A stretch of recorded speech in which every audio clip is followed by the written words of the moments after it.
Hi மக்கா, எல்லாரும் எப்படி இருக்கீங்க? ப்ரீவியஸ் வீடியோட பார்ட் 2 வீடியோ தான் இது பார்த்துக்கோங்க. ப்ரீவியஸ் வீடியோ பார்த்தவங்களுக்கு தெரிஞ்சிருக்கும். ஜிஎஸ் படிக்கணும்னு ஆரம்பிச்சு கடைசியில் நான் வந்து தமிழை படித்து முடித்தேன்னு. இப்போ பார்த்தீங்கன்னா நல்ல இருட்ட வேற ஆரம்பிச்சுட்டு கொஞ்சம் கொஞ்சம் மழையும் துளி போட ஆரம்பிச்சாச்சு. மணி 6 தாண்டிட்டு பார்த்துக்கோங்க. அதான் கொஞ்சம் வெளிச்சம் கம்மியாயிட்டே இருக்கு. இல்லை இருட்டதுக்குள்ளால படித்து முடிச்சுட்டு கிளம்பணும்னு நினச்சேன். அதுக்கடையில் இந்த மழையும் கொஞ்சம் கொஞ்சமாக துளி போட ஆரம்பிச்சுட்டு பார்த்துக்கோங்க. அதனால் சீக்கிரம் எந்த அளவுக்கு ஸ்பீடாக முடிக்க முடியுதோ முடிச்சுட்டு கிளம்பிடணும் உள்ள. ஜிஎஸ்க்கு நான் இன்னைக்கு என்னெல்லாம் பிளான் பண்ணியிருந்தேன்னு பார்த்தீங்கன்னா பாலிட்டியில் 6th ஃபுல்லாகவே படிக்கணும் அப்படிங்கிறது தான் ஃபஸ்ட்டு பிளானு. அதுக்கப்புறம் பார்த்தீங்கன்னா ஹிஸ்ட்ரியில் வந்து இண்டஸும் குப்தாஸும் படிக்கணும்னு நினச்சிருந்தேன். அதுக்கப்புறம் எக்கனாமிக்ஸில் வந்து 2 லெசன் படிக்கணும் அப்படின்னு சொல்லிட்டு எடுத்து வச்சேன். பிளான் பண்ண மாதிரி படித்து முடிச்சதுக்கப்புறம் தான் இந்த இடத்த விட்டே எழும்புனேன் பார்த்துக்கோங்க. இடி இடித்தாலும் சரி மழை பெஞ்சாலும் சரி படிக்காமல் இந்த இடத்த விட்டு எழும்பவே கூடாதுன்னு வீராப்பாக இருந்து படிச்சுட்டேன்.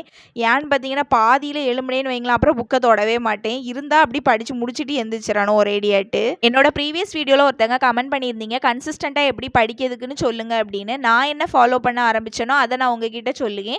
உங்களுக்கு யூஸ்ஃபுல்லாக இருந்தால் கண்டிப்பாக எடுத்துக்கோங்க. நான் பார்த்தீங்கன்னா பிகினிங்லலாம் அந்தளவுக்கு கன்சிஸ்டண்ட்டாலாம் படிக்க மாட்டேன். ஒரு வாரம் படித்தேன்னா ஒரு மாதம் கழித்து தான் திருப்பி அந்த புக்கே எடுப்பேன். அந்த லெவலுக்கு தான் நான் இருந்தேன். என்ன நான் எப்படி இம்ப்ரூவ் பண்ணிக்கிட்டேன்னு பார்த்தீங்கன்னா முந்தின நாள் நைட்டே நான் வந்து அடுத்த நாளைக்கு என்னென்ன படிக்கணும் அப்படிங்கிறத மைண்டில் வந்து ஒரு பிளான் மாதிரி ஃபிக்ஸ் பண்ணி வச்சிருவேன் பார்த்துக்கோங்க. அடுத்த நாள் அதை முடிக்கலைன்னு வைங்களேன், எனக்கு மண்டே வெடிச்சிரும். அதனாலே நான் வந்து இருந்து உட்காந்து படிப்பேன். அப்படி தான் கொஞ்சம் கொஞ்சமாக வந்து பிளான் பண்ணி அடுத்த நாள் முடிக்கணும் அப்படிங்கிற ஒரு வெப்ராளத்திலே வந்து அந்த கன்சிஸ்டன்சி அப்படிங்கிறது எனக்கு வந்து தானாகவே ஏறிட்டு பார்த்துக்கோங்க. ஏன்னா நமக்கு வந்து அடுத்த நாள் இது படிக்கணும்னு நினச்சிட்டு நம்ம படிக்காமல் விட்டோன்னு வைங்களா, மனசுக்குள்ளே உறுத்திட்டே இருக்கும், ஐயோ நம்ம நினச்சது செய்யலையே அப்படின்னு சொல்லிட்டு. அதுக்காகவே நம்ம உட்காந்து படிப்போம் பார்த்தீங்களா, டைம் ஸ்பெண்ட் பண்ணி. அது அப்படி தான் எனக்கு வந்து கன்சிஸ்டன்சி அப்படிங்கிறது இம்ப்ரூவ் ஆச்சு. என்னோட ப்ரீவியஸ் வீடியோவில் இம்பார்ட்டன்ட் பாயிண்ட்ஸ் எல்லாம் எழுதி செவத்தில் ஒட்டி வச்சிருக்கேன்னு சொன்னேன் பார்த்தீங்களா, அதுதான் இது பார்த்துக்கோங்க. இதில் எழுதியிருக்கிறது எனக்கு மட்டும் தான் புரியும், ஏன்னா என் ஹேண்ட் ரைட்டிங் அப்படி.